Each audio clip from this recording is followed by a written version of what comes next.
Hello guys, welcome back to cook with Soha. আজকে বানিয়েছিলাম fish fry.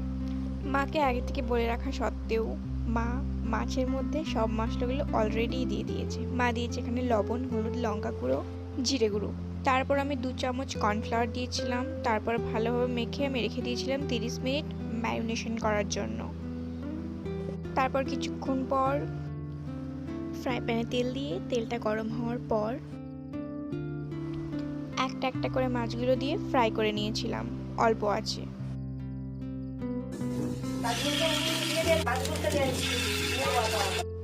তারপর ভালোভাবে ভেজে রেডি আমাদের ফিশ ফ্রাই। এটা হচ্ছে আমাদের বাঙালির ফিশ ফ্রাই। অনেক বাঙালির গরম গরম মাছ ভাজা হচ্ছে ইমোশন, যেমন আমার। তো আজকে এই পর্যন্তই, দেখা হবে অন্য কোনো নতুন রেসিপি নিয়ে। টাটা, বাই বাই, ভালো থেকো সবাই।